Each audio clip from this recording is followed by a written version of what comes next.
নমস্কার বন্ধুরা, নিবার রান্নাঘরে সবাইকে স্বাগত। আজকে আমি একটি নতুন রেসিপি রান্না করে দেখাবো। আপনারা রেসিপিটা দেখতে থাকুন। এই রেসিপিটা খেতেও খুব ভালো হয়, আর বড়রা তো পছন্দ করেই, ছোটরাও খুব পছন্দ করে। আমি রেসিপিটি ঘরে আজকে বানাচ্ছি। আপনারা রেসিপিটি দেখতে থাকুন আমি ঘরে কিভাবে বানাবো।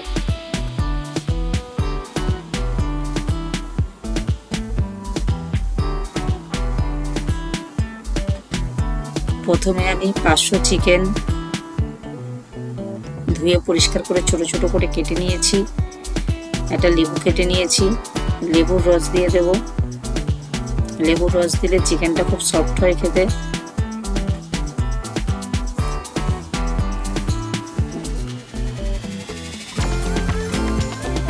আদা রসুন বাটা দিয়ে দেবো, স্বাদ মতো নুন দিয়ে দেবো, হলুদ গুঁড়ো দেবো, লঙ্কা গুঁড়ো দেবো, জিরে গুঁড়ো দেবো। আমার রান্নাটা দেখে যদি ভালো লাগে তাহলে সাবস্ক্রাইব করে দেবেন। আমি চিকেনটাকে ভালো করে মেখে নিচ্ছি। ভালো করে মাখা হয়ে গেলে আমি চিকেনটা 15 মিনিট রেখে দেব।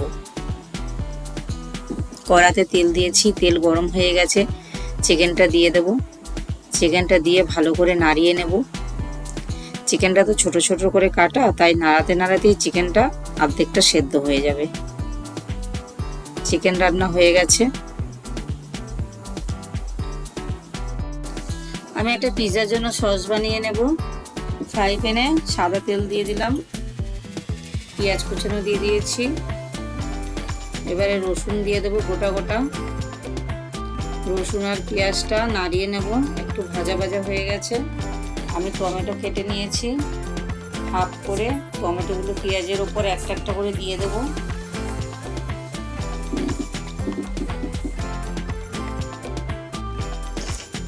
ওপর থেকে নুন ছড়িয়ে দেব টমেটোর ওপরে।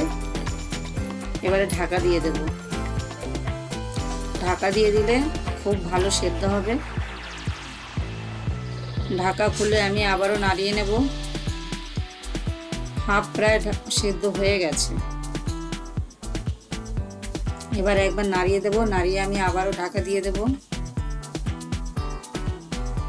ঢাকা খুলে দেখি সেদ্ধ হয়ে গেছে পুরো। আমি টমেটোর খোসাগুলো ছাড়িয়ে ফেলে দেব। স্বাদ মতো লঙ্কা গুঁড়ো দিয়ে দেব, স্বাদ মতো মিষ্টি দিয়ে দেব, অরিগানো দিয়ে দেব প্রয়োজন মতো। এবারে আমি ভালো করে নাড়িয়ে নেব।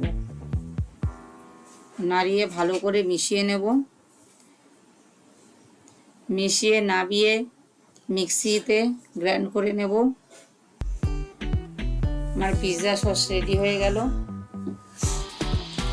এবারে পিৎজাতে যেসব সবজিগুলো লাগবে সেই সবজিগুলো একে একে কেটে নিচ্ছি। টমেটো, ক্যাপসিকাম, পেঁয়াজ। এবার পিৎজার রুটিতে আমি পিৎজার সসটা লাগিয়ে নিচ্ছি।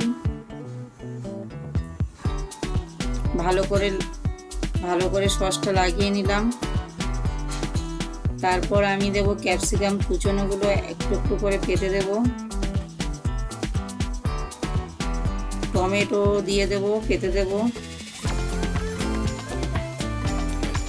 পেঁয়াজ কুচানোগুলো পেতে দেব।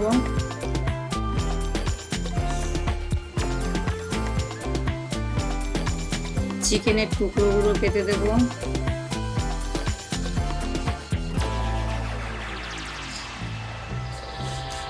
চিকেনের টুকরোগুলো পাতা হয়ে গেছে। এবার আমি মশলাগুলো একে একে দিয়ে দেব।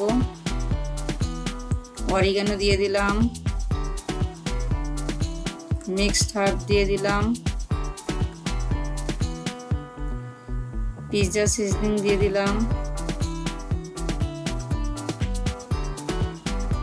চিলি ফ্লেক্স দিয়ে দিলাম। চিলি ফ্লেক্সটা দিলে একটু ঝাল ঝাল খেতে হয়, খেতে খুব সুস্বাদু হয়।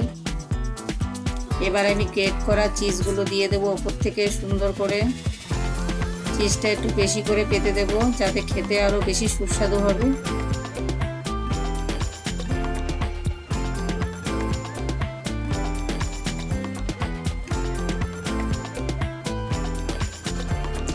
পিৎজা পাতা রেডি হয়ে গেছে।